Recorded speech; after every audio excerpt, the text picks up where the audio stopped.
Jazzcast Pros. Happy New Year. Welcome to 2023 and Healthy Illness Podcast.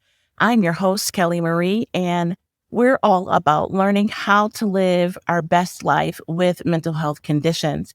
So I had an opportunity to sit down with Dr. Carleah East, and in this episode, her goal is to help you identify and define what emotional addiction is and what it looks like.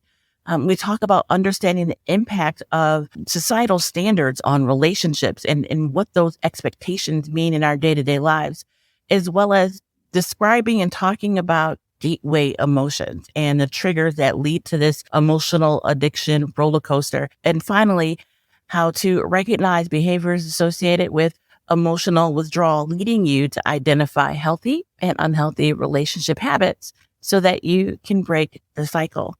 Just admit it, girl. You're an addict. Just admit, I returned. I made it out and went back. Yes, I did. I married the same man twice. Sure did. I did that. She is an incredible psychotherapist, licensed mental health counselor. She is a psychology professor and author of the book, The Hangover, Overcoming Emotional Addiction, 12 Steps to Emotional Sobriety. So join me and Dr. East as we talk about emotional addiction.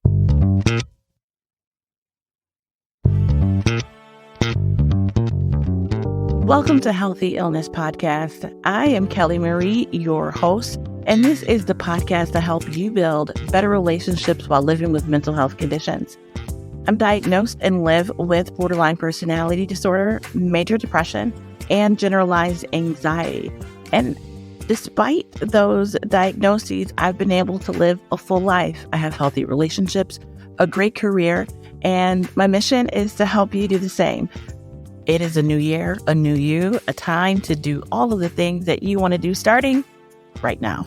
Now, I'm not big on resolutions. I don't make them. I don't keep them. I believe that any moment is the best moment to make the change that I want to see in my life. And so, listen, I know it's the beginning of the year. If you make resolutions, fantastic. Stick with them, hold on to them, or throw them out the window. Whatever you choose to do. All right, Dr. East, thank you for being here. When I tell you I'm excited, Dr. East, I'm excited. I am too. Thank you so much for allowing me to come on your platform and share some nuggets and some inspiration with a whole vibe to it, because that's what we're about to do today. So we're talking about emotional addiction. Before we dive into that, tell everyone a little bit about you. How did you get to this place?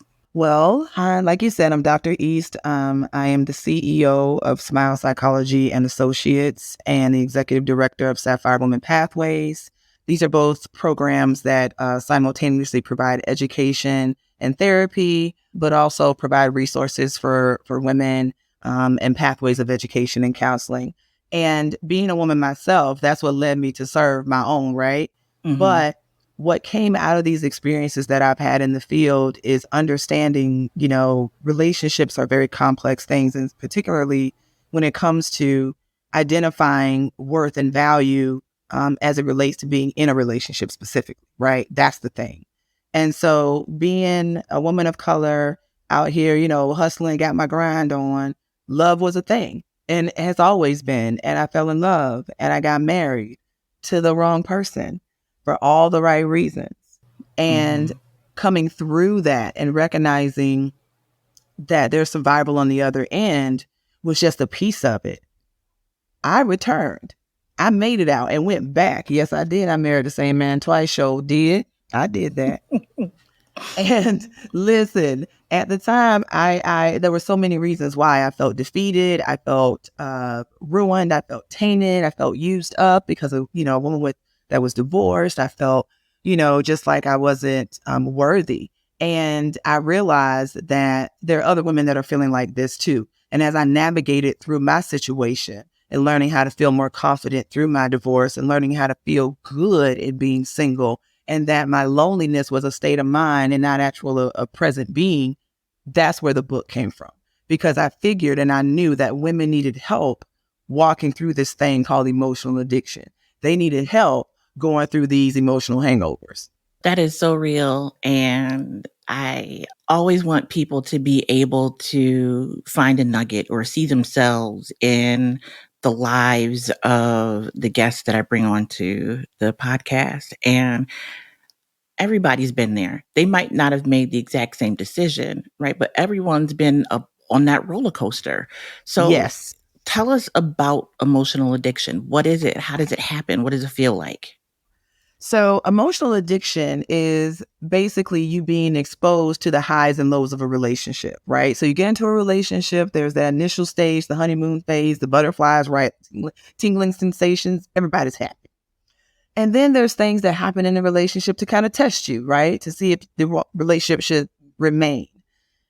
That is the addictive part because you enjoy the love and the bliss and the beauty, but then you hate the negatives, but you begin to look forward subconsciously because you know outside of the negative comes something positive again.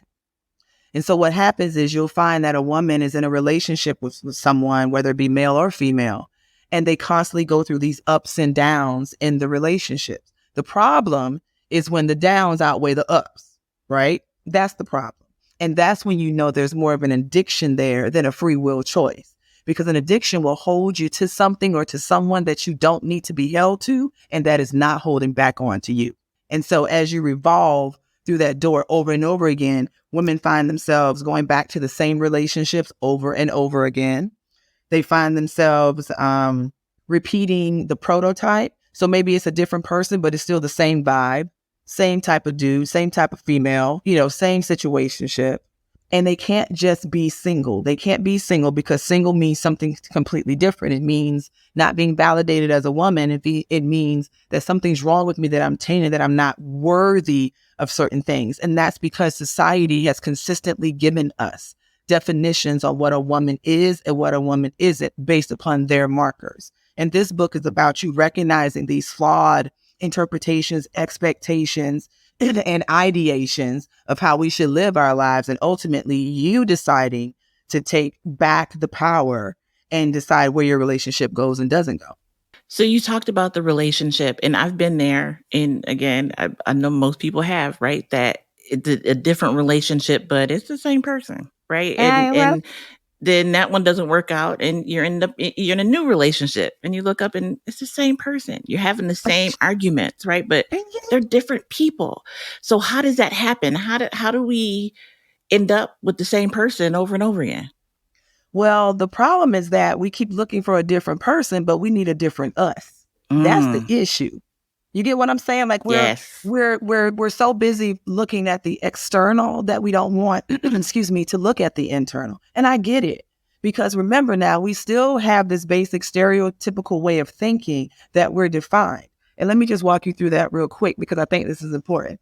As a woman, I remember specifically there being certain levels of development that wasn't in a book, but it was society based. Like I wasn't really a woman until I had, till I got my period or my menarche, right? Then I was like the woman, right? The red coats were coming. Then I wasn't a woman until a man decided that I was worthy of love.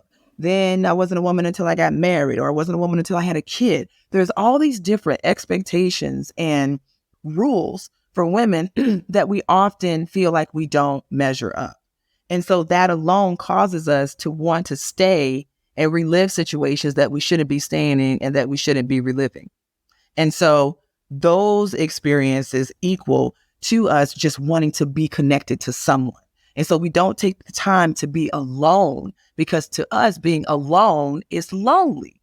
But when you think about what lonely is, right? Lonely is a feeling. It's a state of mind. It's an emotion. And it can be very all-consuming, but it's a feeling.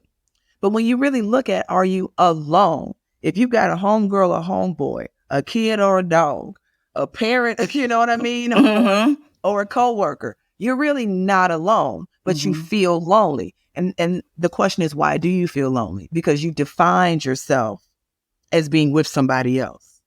And what this is about is recognizing that a mate is like your best accessory. It is like the je ne sais quoi, the icing, on top of the cake, the cherry on top. That is what your mate is. They are supposed to be there to accentuate your greatness, not define it, not represent it, and not be it, but support your greatness, and you're there to support them. I love it. Not the cake, not the icing, but the sprinkles. Totally. Like The I cake is tell, delicious. yeah, women are like, did you tell your husband that? I sure as hell did. Absolutely. My husband knows that he is my best asset. He knows that he is my, if we want to put it into categories, my red bottom shoes or my Tiffany bracelet, right? But I'm also the same thing for him. I'm his, his watch and his Stacey Adams shoes and his accoutrements and his, ingrained cufflinks. I'm all those things for him because he has to be an absolute and complete person, whether I'm in the picture or not. And guess what? So do I. And ultimately, what the woman has to understand is that having someone in your life, that's a choice. That's a choice. It's not a requirement. That's a choice. And I think it's a beautiful thing when you get to wake up every day and look at that person and says, you know what? I chose you today. I chose you. This is who I wanted. I'd much rather be chosen than obligated. I love it. You started talking about the ideals of society and what society says a woman is. How do those standards and, societal ideals impact a relationship and like the expectations people bring to relationships? That's an excellent question. And it actually falls really good into one of the chapters of my book, which is called Society is Your Pusher Man. And I love it because the book, The Hangover, Overcoming Emotional Addiction, 12 Steps to Emotional Sobriety, is really about looking at yourself in those 12 steps and understanding what do I need to do within these 12 areas to become more emotionally sober, right? And one of the things is we have to start dissecting the stereotypes and the messages that we get from society, particularly the ones that dictate to us what our options are. I'll give you an example. So when we're talking about society as your pusher man, we're talking about all of the imagery that we get from society that teaches us what we should and shouldn't do in relationships. Take yourself to any grocery store and go down the magazine aisle. You'll find probably 20 magazines about how women need to do something to get better, how to get how to get tight for the summer, how to get your cookie recipe together, how to make them happy, how to keep yourself sexy. There's all these different things that we're constantly being told to do on a regular basis. And then we have the ideologies of what maybe our parents, who they want us to be with, who our girlfriends and guy friends want us to be with. We have Mattel's ideology of fairy tales and happy endings, right? Ultimately, we have a pot of subliminal messages that say, based upon this degree, based upon this color, based upon this level of income, based upon whatever it is, this is the type of person you're supposed to be with. And many of us end up subscribing to that. Or we feel because we've had difficult times in our lives, we don't deserve anything better than what we're being faced with. So we choose to accept where we are. But this is how society plays that role. Open up one of those magazines. What does it tell you? Well, you know what? There's not a lot of single men out there, right? That's what we're constantly reading. There's not a lot of good men out there. But yet I see all these men graduating from Howard, Harvard, owning businesses, all these conferences. I keep seeing these people that they say don't exist. Greetings, everyone. My name is Rob. Yes, I am the host of Father Torch. I would like to take this time to invite you in my discussions on very, very important topics of being a Black and brown father in today's society. Being a parent, the other parent, we face trials and tribulations too. We have worries, we have feelings. Here at Father Torch, we promote the advocacy of being the dad you wish you had. Join me at fathertorch.com. So that's number one. We're drinking the Kool-Aid. We're allowing society to let us know what's available and what's not. And this is what I tell the woman that reads that. You're available, aren't you? With your awesome behind, with your greatness, with your everything beautiful. You're available. You're here. And you ain't jacked up, messed up, your credit messed up, you got 80 kids. You ain't dealing with that. So why does he have to be in that category? Just like you exist, so does he. So where he at? And that's how we stop. You know what I mean? That cycle. Yeah.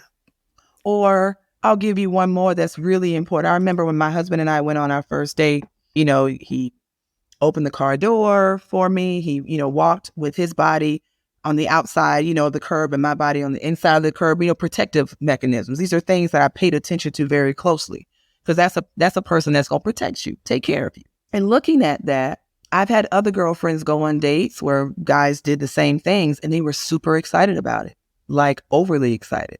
Like, oh my God, girl, he opened the door for me and he pulled out my chair and oh my God. And I'm just like, isn't that the standard? Didn't that used to be what they used to do? Right. Being a gentleman. Remember that? When they did call and let you know they were running late, when you were supposed to open the car door, you were supposed to pull out the chair. These are the standards. But we have allowed, society to tell us that these men don't exist or that we're asking for too much. And the truth of it is that those are just the average expectations that we should want. That's the care that we should require. And that's the care that we should also give, right?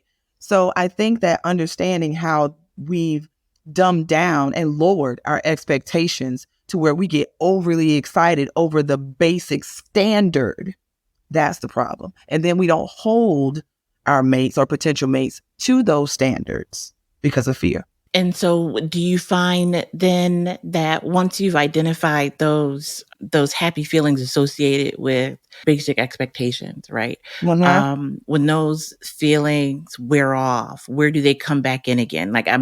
Can you help people identify the roller coaster? Like, how do you know when you are working to get that high? There are several addictive qualities to emotional addiction. So you got to think about the senses: sight, touch, taste, sound, and smell.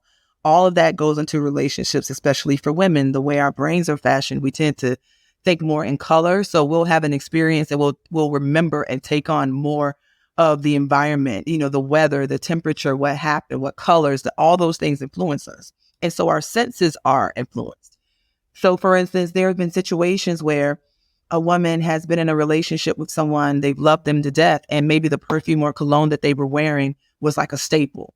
And now they're broken up. They think they're fine until they smell that cologne again. Now they find themselves awkwardly, oddly attracted to someone else.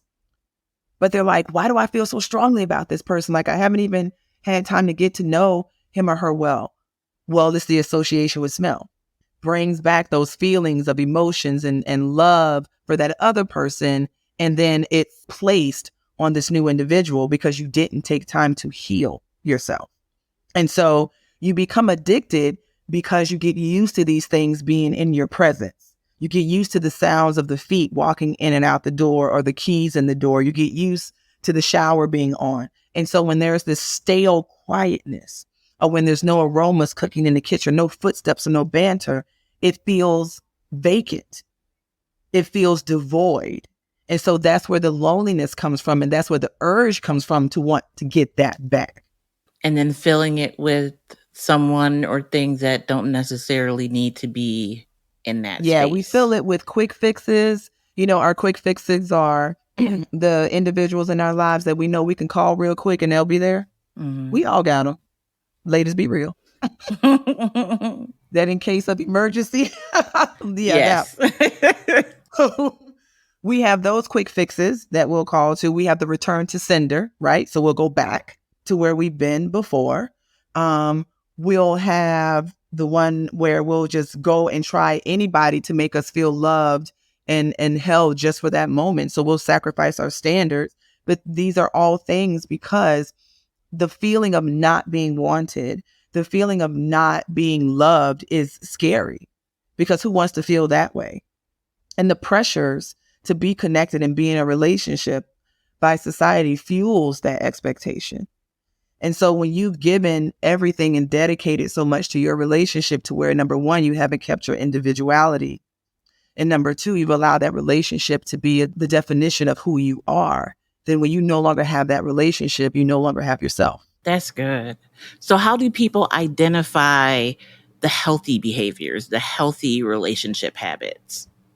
So I think I have to put it in terms of redefining what unhealthy is, because that's the issue. Lots of times people have a definition of unhealthy and it's not broad enough, right? It's too shallow. So most women will say being called out of my name or being hit, right, are abuses that I'm not going to tolerate, right? I'm not going to deal with that. That's an unhealthy behavior. But what about the relationship where you're not allowed or you feel like you can't pray the way you want to pray? Or the relationship where you're financially giving more than what's being equally brought to the table? Or relationships where no one's calling you stupid. They're just saying, do you really think you should have said that? Do you think you should dress that way? So certain types of control mannerisms, those are the areas where you realize that, you know what, I'm not in control of this relationship. I've allowed this relationship to control me. The biggest red flag that I tell women is, I ask them this question: does your mate make you happy? And, I'm like, is that their job? Yeah, that's their job. Wrong. It is no one's job to make you happy but you. Your mate reinforces your happiness. If I rely on my husband to make me happy, guess what that means? If he's not happy, I can't be happy, right? Or if I'm happy and want to share something and he's not in a good space, then I probably shouldn't share what I need to share because I need to match his energy. No, my husband's not responsible for my happiness. I'm responsible for my happiness. And his responsibility is to add to it. And so when you find that you're now looking at that person and defining them to make you happy and defining them to fix your problems and looking for them to solve and fill all those open spaces, you are now overly attached and addicted to them. Because guess what? These are all things that you are supposed to be doing for yourself. So in the few minutes that we have left, I want people to be able to learn more about emotional addiction and the 12 steps. How can people get the book? Where can they find it? And what do you recommend someone's first step is in breaking this cycle? Well, my books are located on my website, which is smilespsychology.com. And you can find it underneath the tab Dr. East Book or Dr. East Speaks. I'm doing some upgrades, so I don't know which one will be showing up there. Okay. So I wanted to be clear. But, the first step, first of all, is recognizing that you're in it. Just admit it, girl. You're an addict. Just admit, you keep going, you keep dating the same type of dude or female. You keep going back to the same relationships. You keep repeating the same unhealthy behaviors and patterns. That's the first sign. But the way to get past it is to really start looking at yourself and start determining what type of life do you want to have independent of anybody else, independent of a mate. What does Stacy look like without being in a relationship? What does Kelly look like what do I look like without being in a relationship? Where does that happy lie? Because we're steadily searching for a mate to fulfill the happiness when the truth is the happiness comes from within. And so to me, that's the first step, is really being able to look at yourself and identify, as a solo woman in this game, what do I need? What are my deal breakers and my compromises? What am I willing to negotiate on and I'm cool with? And then what am I like, that's a no for me? Like my no's would be hitting, cursing at me in a profane way. Like there's levels to that, right? Because two couples bantering, and talking shit to each other is something, right? But what you're not finna do is call me out my name. Right. Those to me are deal breakers, like automatically deal breakers. Us making the same amount of money, not a deal breaker for me. Not a deal breaker at all.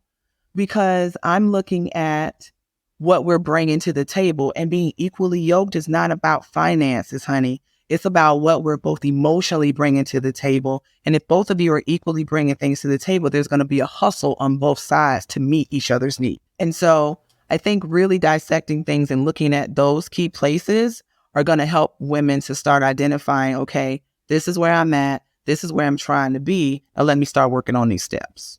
I'm just over here nodding like, and it's hard. Do not get it twisted. Like I went through, the book comes from my experiences, it comes from, women in general, our experiences. It's hard, especially this holiday season. Oh my gosh, the holidays make it even worse for women to kind of stand up because there's so many commercials and, expectations to be with family and to be booed up and to be loved and la. And I think that added pressure makes us feel like we're lost. When the truth of it is, we need to spend any season finding us, getting to know us. So that way, when we are blessed with that person to come in our lives, we know exactly who they are. We know exactly who we are. And therefore, that relationship is going to be healthier. I love it. I'm going to have the show notes will have the link to your website and to the book. So if you didn't catch it, it will be in the show notes, folks. So you can grab the link there. Before you go, what's next? Like, what can the people look for in the future from Dr. East? Ooh, Dr. East is busy, honey. Well, I'm doing working on a second release of my book, and it will have a workbook to accompany it. So that's going to be pretty awesome because you're going to have like actual hands-on activities. I'm going to go into a little bit more detail into the science of it, so that we understand that piece of it, but in layman's terms, so we can understand. So I've got that going on. I'm super excited about another book that I'll be working on called Acing Anxiety, which will really be something that we all need. Like, how do we deal with the anxiety of work, life, parenting, being a human being, not punching somebody in the face, like all the things. Yes. With all of these things. Yep. But I'm super excited about my wine and wisdom sessions that I'm getting ready to start launching. Yes, you heard me. Wine and wisdom. See, you see my face through the internet. Sessions, I'm like, yeah. Wine and wisdom sessions will be this opportunity for you to get with me, virtually or face to face, depending on where you're located, and grab a group of your girlfriends. And I bring, a couple of bottles of wine or, have them shipped to you because it's part of the fee. And we sip wine and we talk. And we talk about all the things that you guys are going through, and you can submit your questions anonymously. And I just give you nuggets and tools. And we just have a good old powwow for about 90 minutes. But it's necessary because women need a safe place where they can talk, they need to be relaxed, and they need to feel comfortable about saying the things that we always can't necessarily say in politically correct climates. Wine and wisdom is not politically correct. It's about us getting it in, having some conversations, being relaxed about it, and feeling good about our connections with other women. I am Carleah Marie, your host, and this is the podcast to help you build better relationships while living with mental health conditions. So join me every week right here on your favorite podcasting platform for Healthy Illness Podcast. Be the light.